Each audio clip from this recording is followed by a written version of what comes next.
नमस्कार बच्चों। Third year की क्लास में अपन आगे देखते हैं वाणिज्यवाद के उदय के कारण। इससे पहले अपन ने वाणिज्यवाद का अर्थ उद्देश्य पढ़ा था। अब इसके उदय के कारण पढ़ेंगे। वाणिज्यवाद का अर्थ मैंने बता दिया। वाणिज्यवाद कैसे उसका उदय हुआ था और उसके क्या क्या उद्देश्य थे। इसके कारण पर चर्चा करते हैं। कारण में अपन सबसे पहले देखते हैं पुनर्जागरण। पुनर्जागरण जो टॉपिक अपन ने पहले पढ़ चुके हैं कि किस प्रकार से पुनर्जागरण से ना एक सोया हुआ जो यूरोप था, अंधकारपूर्ण यूरोप था, रोमन साम्राज्य की जो अवनति के काल में यूरोप का जो अंधकार छाया हुआ था, सदियों तक यूरोपवासी इस अंधकार में डूबे रहे। पुनर्जागरण ने उन्हें एक नई चेतना दी। उनके व्यवहारिक दृष्टि से हम इसे मनुष्य की बौद्धिक चेतना और चिंतन शैली का पुनर्जन्म कह सकते हैं। पुनर्जागरण के कारण लोगों के जीवन पर पुनर्जागरण से पहले लोगों के जीवन पर चर्च और धर्म का गहरा प्रभाव था और मनुष्य को स्वतंत्र रूप से चिंतन करने की छूट नहीं थी। धर्मशास्त्रों में जो कुछ सच्चा झूठा लिखा हुआ था अथवा धर्म के प्रतिनिधि जो कुछ भी बताते थे उसे पूर्ण सत्य मानकर उन्हें मानना पड़ता था। विरोध करने पर मृत्युदंड तक की सजा उन्हें दे दी जाती थी। मध्य युग के अंत में स्थिति में धीरे धीरे परिवर्तन आता गया। अब मनुष्य ने अपने आप को तथा अपनी उपलब्धियों को पहचानना शुरू कर दिया। वह परलोक की चिंता छोड़कर इस लोक में जिज्ञासा से जीने लगा और इस लोक के बारे में सोचने लगा। धार्मिक समस्याओं के स्थान पर सांसारिक समस्याओं को प्रधानता देने लगा। पुनर्जागरण ने आलोचना को नई गति एवं विचारधारा को नवी निडरता प्रदान की। मतलब आलोचना से अब वह डरता नहीं था। पुनर्जागरण ने उसने मनुष्य को अंधविश्वासों, रूढ़ियों तथा चर्च के बंधनों से मुक्त किया और मनुष्य को इस जीवन का पूरा आनंद उठाने को कहा। मानव जीवन को सार्थक बनाने की शिक्षा दी। इस प्रकार से वह सांसारिक सुख के लिए धन दौलत का संग्रह करना आवश्यक समझता था और बिना धन दौलत के सुख प्राप्त नहीं कर सकता था। फलस्वरूप आर्थिक क्षेत्र में धीरे धीरे व्यापक प्रगति होने लगी। दूसरा कारण था इसका भौगोलिक खोजें। पुनर्जागरण के परिणाम स्वरूप ही यूरोपवासियों में भूगोल के प्रति रुचि जागृत हुई, जिससे भौगोलिक अनुसंधान को प्रोत्साहन मिला। जैसे वास्को डी गामा ने पूर्वी द्वीप समूह के लाभप्रद व्यापार का जल मार्ग खोज निकाला। इसी प्रकार से कोलंबस ने अमेरिका की खोज करी। बाद में अनेक यूरोपीय विश्व के अज्ञात क्षेत्रों में जिनके बारे में किसी को पता नहीं था उनके बारे में खोज निकाला, उन अनुसंधान में जुट गए। नए क्षेत्रों में प्राप्त धन दौलत से पुर्तगाल, स्पेन, इंग्लैंड, हॉलैंड, फ्रांस आदि देशों में धन संपन्न होने लगे। धीरे धीरे भौगोलिक अनुसंधानों के कारण राष्ट्रीय गौरव का प्रतीक बन गया। मतलब उन नए नए देशों में वो व्यापार वाणिज्य करने लगे और वहाँ से धन दौलत एकत्रित कर अपने देश को समृद्ध बनाने लगे।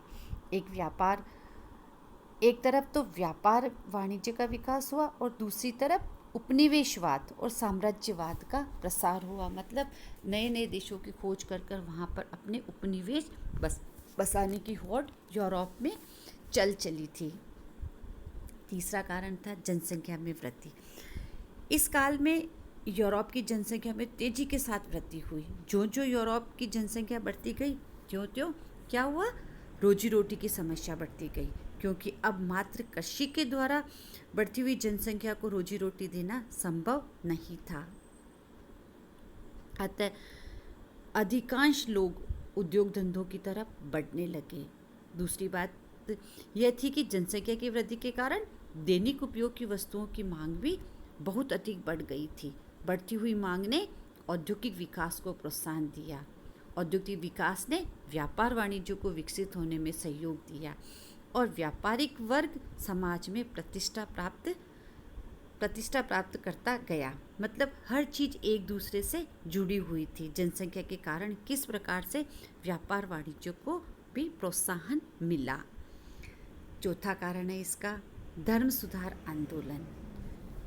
धर्म सुधार आंदोलन मैंने पूरा टॉपिक आपको पहले पढ़ा चुकी हूँ कि किस प्रकार से धर्म सुधार आंदोलन यूरोप की एक आवश्यकता बन गया था।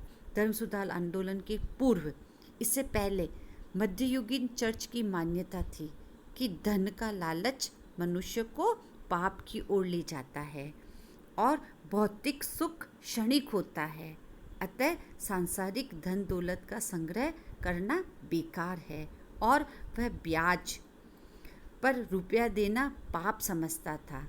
चर्च की ये जो सारी शिक्षाएं थी व्यापार वाणिज्य के विकास में बाधा थी, किंतु 16वीं सदी में चर्च की कुछ धार्मिक बातों पर विचारों के विरुद्ध जबरदस्त विद्रोह उठ खड़ा हुआ और विरोधियों ने रोमन चर्च का परित्याग करके अपने निजी चर्च की स्थापना की। धर्म के क्षेत्र में होने वाले इन परिवर्तनों से व्यापार वाणिज्य को एक नई शक्ति प्राप्त हुई। नए चर्च के अनुयायी, जिन्हें प्रोटेस्टेंट कहा जाता था, वे ब्याज लेने को गलत नहीं समझते थे। मितव्ययता, समय, कठोर श्रम आदि पर जोर देते थे, जो कि व्यवसाय की वृद्धि तथा पूंजीवाद के विकास के लिए आवश्यक गुण थे। इसके अलावा उन्होंने व्यक्तिगत स्वतंत्रता पर भी जोर दिया और उन्होंने व्यक्तिगत संपत्ति को इकट्ठा करना या व्यापार वाणिज्य में उसको लगाना, इसके समर्थक थे। इससे व्यक्तिवादी विचारधारा का समर्थन मिलने लगा। लोगों में व्यक्तिगत संपत्ति को इकट्ठा करना, उसमें वृद्धि की भावना और उसमें और जोड़ना, इस प्रवृत्ति ने वाणिज्यवादी विचारधारा को पनपने का अवसर दिया। नेक्स्ट टॉपिक है, पॉइंट है इसमें राजनीतिक विचारधारा में परिवर्तन या राजनीतिक विचारों में परिवर्तन। धर्म सुधार आंदोलन हुआ था, उससे पहले क्या था, यूरोप में यूरोपीय राज्यों पर चर्च के प्रमुख पोप, जो चर्च का प्रमुख वो होता था, जिसके पास में सारी शक्तियाँ होती थी, उसे पोप कहा जाता था। पोप का धर्म पर जबरदस्त प्रभाव था और पोप का राजनीति पर भी प्रभाव था। राजाओं का राज्याभिषेक पोप की स्वीकृति के बाद ही किया जा सकता था। पोप को राज्यों के घरेलू तथा विदेशी मामलों पर हस्तक्षेप करने का पूर्ण अधिकार था। पोप अपने आदेशों द्वारा किसी भी कैथोलिक राजा को धर्म एवं समाज से बहिष्कृत कर सकता था और उस राजा की आज्ञा को उसके विरुद्ध विद्रोह करने का आदेश भी दे सकता था। संक्षेप में अपन कहें तो कि पोप के पास असीम अधिकार थे, मतलब असीमित अधिकार थे, जिसकी वजह से यूरोप के शासक राजनीतिक तथा आर्थिक क्षेत्र में परिवर्तनों को प्रोत्साहन देने की स्थिति में न थे। मतलब वो किसी भी परिवर्तन को लागू करने के लिए असमर्थ थे, क्योंकि पोप की स्वीकृति के बिना कोई भी परिवर्तन नहीं हो सकता था। लेकिन 16वीं सदी में यूरोप में राष्ट्रीय राज्यों और निरंकुश राजतंत्रों की स्थापना तथा राजाओं की शक्ति का प्रबल बनने पर जोर दिया जाने लगा। इस विचारधारा को मैकियावेली नामक सुप्रसिद्ध इतिहासकार था, उन्होंने भी अपनी जो रचना थी उनकी द प्रिंस, उसमें उन्होंने इसका अच्छे से उल्लेख भी किया है। उसने लोगों को चर्च की शक्ति न मानकर राज्य की शक्ति मानने तथा उसे मजबूत बनाने का सुझाव दिया। इसके अनुसार राजा की शक्ति सबसे बड़ी शक्ति होती है और देश के भीतर प्रचलित, मतलब देश के अंदर जो भी प्रचलित शक्तियाँ हैं वो राजा की शक्ति के अधीन आती है। ये उसने स्वीकार करने के लिए कहा। उसके विचारों के अंदर बहुत ज़्यादा स्वतंत्रता थी राजा के प्रति। अब प्रश्न ये उठता है कि उस समय के विचारकों ने राज्य की शक्ति को इतना अधिक महत्व एवं समर्थन क्यों दिया था? क्या कारण था कि उन्होंने राज्य की शक्ति को इतना ज़्यादा महत्व दिया? इसका एक प्रमुख कारण उस युग के सामंतों की आपसी संघर्ष तथा विदेशी आक्रमणों का भय था। सामंत आपस में लड़ते रहते थे और उन पर विदेशी आक्रमणों का भय बना रहता था। आए दिन के लड़ाई झगड़ों से शांति और सुरक्षा अस्त व्यस्त हो गई थी और राजा पर करों का बोझ बढ़ने लगा था। व्यापार वाणिज्य भी चौपट हो रहा था। लोगों की आर्थिक स्थिति दयनीय बन गई थी। ऐसी स्थिति में राजा की शक्ति को बढ़ाने की भावना बल पकड़ने लगी थी। इस संबंध में वाणिज्यवादियों का मानना था कि व्यापार वाणिज्य के माध्यम से ही राजा की शक्ति को बढ़ाया जा सकता है। राजा के कोष में धन की वृद्धि की जा सकती है और धन के सहारे ही राजा अपनी सैनिक शक्ति को बढ़ाकर आंतरिक शांति एवं व्यवस्था कायम करने में सफल हो सकता है, क्योंकि कृषि तथा घरेलू अर्थव्यवस्था के माध्यम से इतनी आय प्राप्त नहीं की जा सकती कि उससे प्रशासनिक व्यय के साथ साथ एक शक्तिशाली सेना का भी गठन किया जा सके। अतः व्यापार, विशेषकर विदेशी व्यापार पर जोर दिया जाने लगा, जो वाणिज्यवादी विचारों का मूल मंत्र था। बिना राजा की शक्ति के बढ़ाए यह संभव नहीं था, इसीलिए उन्होंने राजा की शक्ति को बढ़ाने के ऊपर जोर देना शुरू किया। नेक्स्ट है आर्थिक परिस्थितियाँ। वाणिज्यवाद के उदय में उस समय की आर्थिक परिस्थितियों ने भी महत्वपूर्ण भूमिका अदा की थी। मध्यकाल के पूर्वार्ध में व्यापार वाणिज्य के विकास की तरह विशेष ध्यान दिया गया। सामंतों ने कृषि को अर्थव्यवस्था का आधार मान लिया था। उद्योग धंधे भी नाम मात्र के थे और उनमें भी स्थानीय आवश्यकताओं की पूर्ति के निर्मित ही उत्पादन होता था। मतलब वहाँ के जो लोग थे जितना खा पी सकते थे या जितना वो उसका उपभोग कर सकते थे, उतनी ही है ना आवश्यकताओं के अनुसार ही वहाँ पर उत्पादन किया जाता था। संपूर्ण आदान प्रदान केवल वस्तु विनिमय के माध्यम से होता था। इससे अर्थव्यवस्था के विकास में बाधा आती थी, किंतु मुद्रा के प्रचलन से यह बाधा दूर हो गई और व्यापार वाणिज्य का क्षेत्र व्यापक होता चला गया।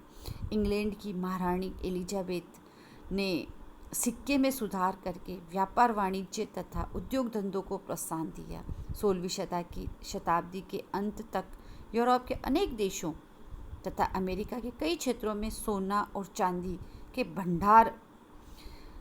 भंडारों का पता चला, जिससे यूरोप के अनेक देशों में व्यापार वाणिज्य को बढ़ावा मिला। इसी युग में बैंकों का भी जन्म हुआ। बैंकों ने उद्योग धंधों की उन्नति तथा आंतरिक एवं विदेशी व्यापार वाणिज्य को बढ़ाने में महत्वपूर्ण योगदान दिया। धीरे धीरे नए देशों की खोजों ने भी वाणिज्यवाद को बढ़ा दिया। प्रत्येक देश व्यापार को बढ़ाकर सोना चांदी जैसी बहुमूल्य धातु प्राप्त करना चाहता था और उसकी होड़ में जुट गया था।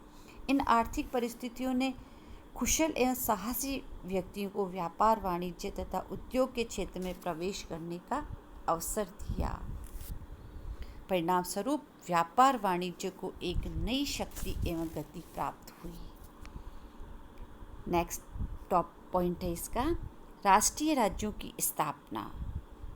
यूरोप में सामंतवाद के पतन तथा राष्ट्रीय राज्यों का उदय मध्य युग की एक प्रमुख घटना थी।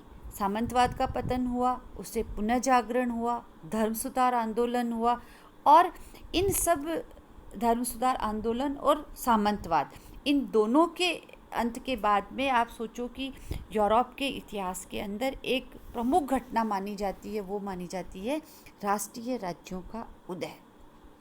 जर्मन आक्रांता पश्चिमी यूरोप में स्थायी रूप से बस गए थे और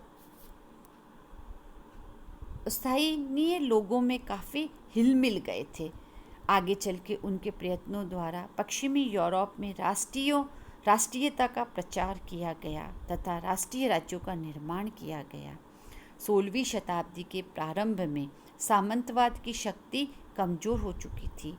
इससे राजाओं को अपनी शक्ति बढ़ाने का अवसर मिला। इटली, जर्मनी में प्रतिकूल परिस्थितियों के कारण राष्ट्रीय राज्यों की स्थापना नहीं हो पाई थी, परंतु इंग्लैंड, फ्रांस, स्पेन के राष्ट्रों ने राष्ट्रीय राज्यों की स्थापना करने में सफलता प्राप्त की।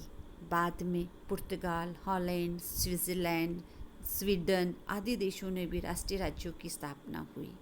राष्ट्रीय राज्यों ने अपने अपने राज्यों में शांति व्यवस्था को कायम किया, व्यापार वाणिज्य की उन्नति के लिए महत्वपूर्ण साधन उपलब्ध कराए। इसके अतिरिक्त राष्ट्रीय राज्यों ने भौगोलिक क्षेत्र में भी हुई। अतः अपने राज्य के व्यापारियों को विदेशों से व्यापार करने तथा विदेशों से सोना चांदी राज्य में आयात करने के लिए प्रोत्साहन किया जाने लगा। लास्ट है इसका पॉइंट, मध्यम वर्ग का उदय।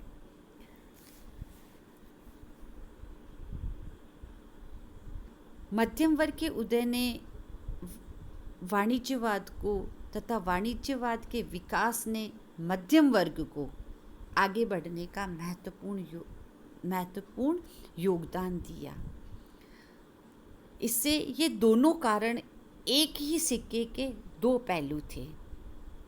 नगरों के उदय और उनके महत्व के साथ साथ महत्व में जैसे नगरों के उदय हुआ और उसके महत्व की में वृद्धि के साथ साथ इस वर्ग को भी महत्वता दी गई। मध्यम वर्ग जो था उस समय उसका सभी व्यापार के अंदर महत्वपूर्ण स्थान था। वैज्ञानिक खोजों और उसकी प्रगति में मध्यम वर्ग का सर्वाधिक योगदान रहा। विज्ञान और तकनीकी ज्ञान के माध्यम से अर्जित औद्योगिक, व्यावसायिक और व्यापारिक निपुणता के साथ मध्यम वर्ग ने वाणिज्यिक चरित्र को धारण कर लिया। कुलीन वर्ग के पतन के साथ ही मध्यम वर्ग उद्योगपतियों और पूंजीपतियों का शासकीय वर्ग बन बैठा। इससे व्यापार वाणिज्य को जबरदस्त समर्थन मिला और उसी के उदय ने व्यापार वाणिज्य के अंदर बहुत क्रांतिकारी परिवर्तन लाया। यह आपके वाणिज्यवाद को किस प्रकार से फला फूला उसके कारण है और यूरोप के अंदर वाणिज्यवाद का प्रगति हुई। नेक्स्ट क्लास में पढ़ेंगे अपन वाणिज्यवाद के प्रमुख विचारक कौन कौन से विचारक थे, उन्होंने वाणिज्यवाद के बारे में अपने क्या विचार रखे, उसके बारे में डिटेल से पढ़ेंगे। Thank you.